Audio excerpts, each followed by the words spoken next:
Bismillah, Assalamualaikum warahmatullahi wabarakatuh. Muslimin Muslimatជាទីរាប់អានទាំងឡាយ Alhamdulillah ដូចជាលិនបានសន្យាជាមួយនឹងបងប្អូននៅព្រឹកមិញនៅคลิปមុនហ្នឹង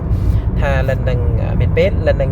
មកអាត់คลิปមួយទៀតដែលតទៅជាមួយនឹងលក្ខណៈ Sifatul Muttaqin ដែល Allah Subhanahu Wa Taala បាននិយាយប្រាប់យើងអញ្ចឹងយើងមកមើលតើអ្នកគ្នា يقول الله سبحانه وتعالى بعد أعوذ بالله من الشيطان الرجيم وسارعوا إلى مغفرة من ربكم وجنة أرضها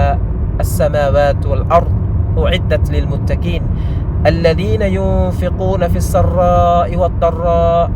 والكاظمين الغيظ والعافين عن الناس والله يحب المحسنين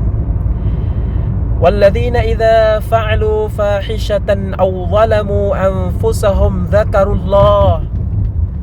فاستغفروا لذنوبهم ومن يغفر الذنوب إلا الله الحمد لله ចឹង Allah Subhanahu Wa Taala បាន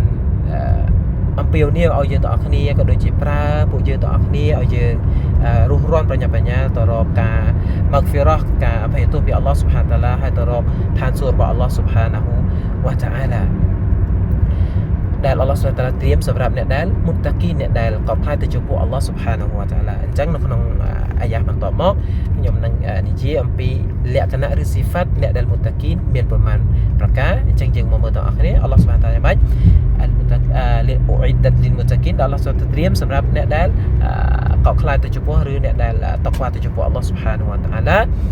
alladhina yunfiquna fi sarra គឺបណ្ដាអ្នកដែល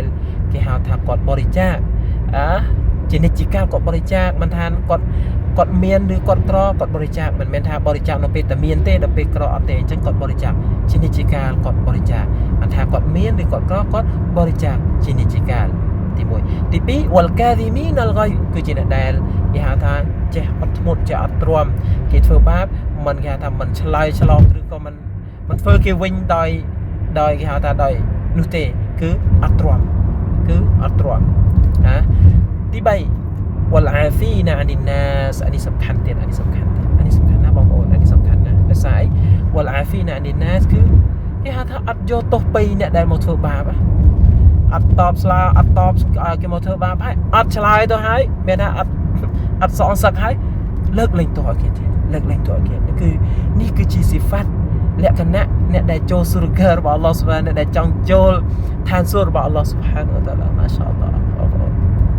ចឹងមិនមែនធម្មតាទេមកមើលទៀតទី4 والذين إذا فعلوا فاحشة أو ظلموا أنفسهم ذكروا الله فاستغفروا لذنوبهم អញ្ចឹងប្រការទី4បណ្ដាអ្នកដែលនៅពេលដែលគាត់បានធ្វើ fahisha ធ្វើអំពើអាក្រក់ណាមួយអំពើមិនល្អណាមួយឬគាត់ធ្វើរឿងថា zalim ខ្លួនឯងធ្វើទុសាណាមួយគាត់ធ្វើពិតគាត់នឹកដល់ Allah គាត់ដឹងខ្លួនអញ្ចឹងគាត់សុំ istighfar fastaghfiru li dhunubihim អញ្ចឹងពួកគាត់សុំ istighfar សុំអភ័យទោសពី Allah សុំ Allah លើកលែងទោសភ្លាមម្ដងអត់ទុកយូរភ្លាមនេះហើយគឺជាស៊ីហ្វាត់លក្ខណៈរបស់អ្នកដែលកោតខ្លាចទៅចំពោះ Allah Subhanahu Wa Taala ដែល Allah Subhanahu Wa Taala បានត្រៀមសុរគរក៏ដូចជាឋានសួគ៌ឲ្យនៅគាត់ឲ្យទៅពួកគាត់គឺស៊ីហ្វាត់ហ្នឹងចឹងសង្ឃឹមថាយើងទាំងអស់គ្នាយកទៅអនុវត្តយើងត្រូវចេះអត់ធ្មត់អត់ទ្រាំអ្នកចិត្តខាងរបស់យើងមានបញ្ហាគ្នាអីធម្មតាយើងរស់នៅចិត្តគ្នាវាត្រូវជួបបញ្ហាជួបនេះជួបនោះហើយអញ្ចឹងបើសិនជាយើងមានការថ្នាក់ចិត្តឬអីចឹងយើងនិយាយគ្នាយើងមកអាស់គ្នាទៅយើងលើកលែងទោសឲ្យគ្នាយើងអភ័យគ្នាទៅយើងមិនគួរឆ្លោះគ្នាទេដោយសារវាមិនចំណេញទេវាខាតទាំងអស់អញ្ចឹងសង្ឃឹមថាបងប្អូនអ៊ីនសាអល់ឡោះគិតថាបងប្អូនទាំងអស់គ្នាអ៊ីនសាអល់ឡោះនឹងយកទៅអនុវត្តហើយបើសិនជាគិតថាคลิปនេះល្អជួយ like ជួយលើកមេដៃឬក៏ជួយ share ឲ្យអ្នកដែលយើងស្រឡាញ់តែគាត់បានឃើញគាត់បានស្ដាប់ឬក៏ដូចជាថាដើម្បីជាការរំលឹកមួយរំលឹកខ្លួនឯងក៏ដូចជាបងប្អូនទាំងអស់គ្នាអស្សឡាមអាឡៃគុំវ៉ារ៉ាហ្មាតុលឡោះវ៉ាបារកាតុហ៍